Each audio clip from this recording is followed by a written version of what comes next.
Oh. Pero, kanina pa, mga kaibigan, yun lang unang 1:5:20, yun lang siya medyo umiikot-ikot doon sa Hebreo 1:8. Wala naman kasing mababasa na sinabi ni Kristo, ako ang tunay na Diyos. Hindi niya sasabihin yun. Alam niyo kung bakit? Kasi sinabi na niya, yung Ama ko, yun ang makilala ninyo na ano? Iisa. Sa kanya, pag sinabing iisa, tatlo. Palagay ko, ay, triplets. Sabi ni Caramel, triplets daw. Hindi yata triplets eh. Kahit anong gawin nilang sasabihin, hindi ka tatlo ang aming kinikilalang Diyos. Pero, kahit na yan ay itanggi mo ng itanggi, kaibigan, pero kung magbibilang ka, talabas talaga ilan? Tatlo. Yun bang Ama? Yun din ang anak? O hindi?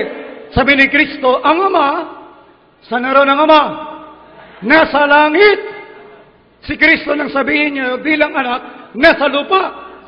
O hindi naman pwedeng, kung talagang tatlo, na ang napersona sa isang Diyos, di dapat, nandun yung Ama, di nandun din dapat yung anak, nandun din dapat ang ano? Espiritu Santo. Eh, ginagawa niya, pinaghihiwalay niya. Talaga namang magkaiba yun eh. Kaya hirap na hirap siya para patunayan yan. Kaya, ang magagawa na lang natin ay doktorahan natin si kapatid na Thompson.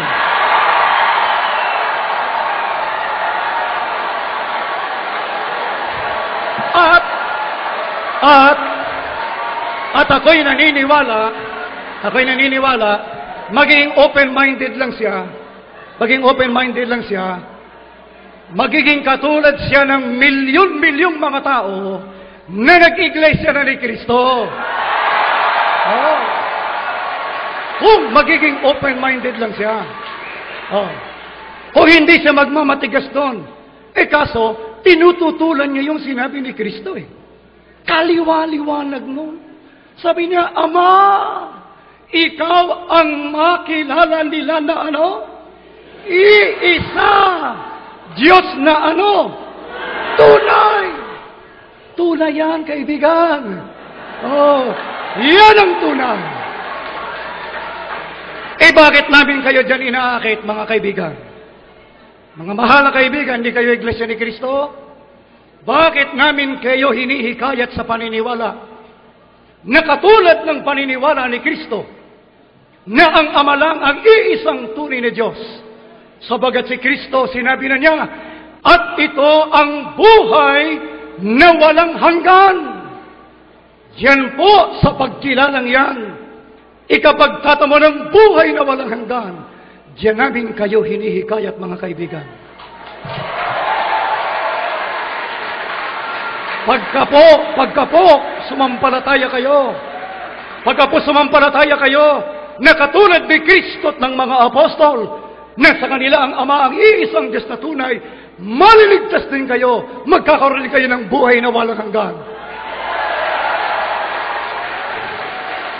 Kaya, gusto namin basahin sa inyo, ano ba sa amin si Kristo? Karatuloy kasi ng iba, nang tinututulan namin na siya'y tunay na Diyos, ang akala nila, hindi namin kinikilala ang ating Panginoong si Kristo. Ang totoo niyan, kung meron lang paligsahan, sa pagkakilala kay Kristo, sa pangalan pala ng Iglesia, pasadong-pasado na kami. Bakit? Kami, Iglesia ni napakalaki ng pagkakilala namin kay Kristo. Yung sa kabila, yung sa iba, bahala na kayo.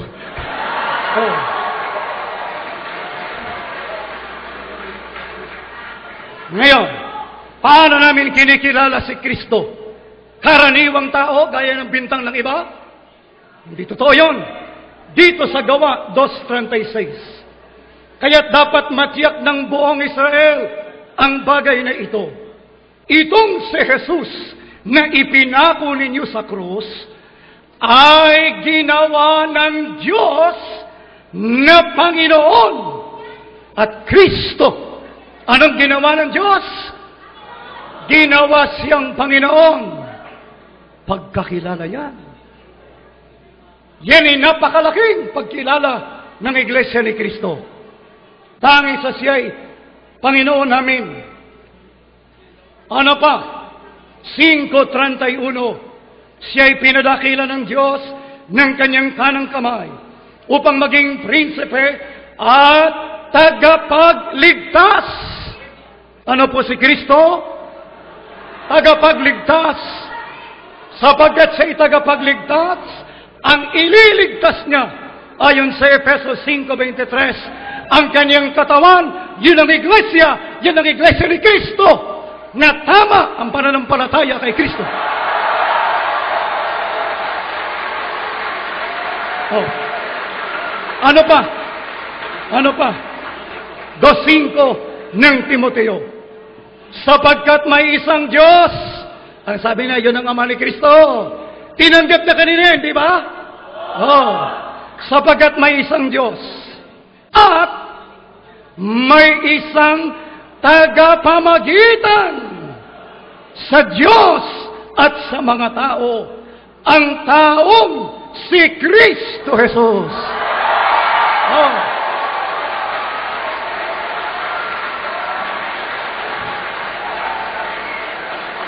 Nalimutan ko lang itanong kanina, pero baka gusto niyang sagutin mamaya. Kung si Kristo ang Diyos mo at tunay pa, sino ang tagapamagitan mo? Yung tagapamagitan, nasa pagitan ng isang Diyos, yun daw isang Diyos kasama Ama, Anak at saka Espiritu Santo. Hindi kasama si Kristo ron. Oh, kung hindi kasama si Kristo ron, sino ngayon tong isang tagapamagitan yon? Yun ang kanya eh. Ha? Yung kanya isang Diyos, tatlo raw. Ama, Anak, Espiritu Santo. Mayroong isang tagapamagitan. Saan mo isasama si Kristo doon? Ha? Kung yung isang Diyos kasama si Kristo doon, saan naroon si Kristo? Yan ay napakaliwanag eh. Kitang-kita ninyo mga kaibigan, yung tagapamagitan, hindi yun ang Diyos. Yung tagapamagitan, saan naroon? Nasa pagitan ng Diyos at ng mga ano? Tao. Sino yung isang Diyos na yon? Yan ang Diyos ni Kristo. Doon siya namamagitan. Kahit ngayon nasa langit na, yan pa rin ang kanyang gampanin. Hindi siya kailanman naging Diyos kahit nasa langit na. O ano pa? Baka meron pa.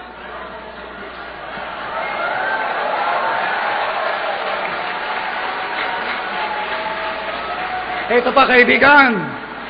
Bakit mahal na mahal namin ang ating Panginoong si Kristo?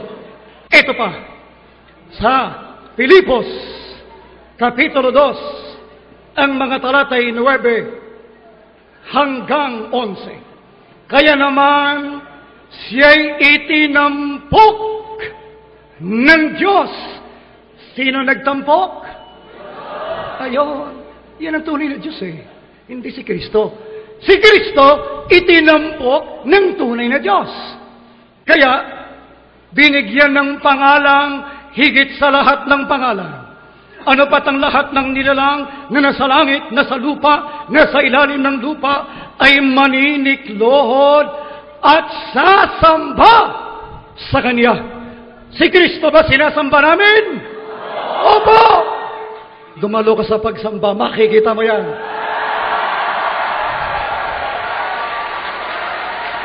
Opo, mga kaibigan na hindi po Iglesia ni Kristo, dumalo kayo sa aming pagsamba, kasama sa sinasamba namin ang ating Panginoong Jesucristo. Dahil basta siya Diyos,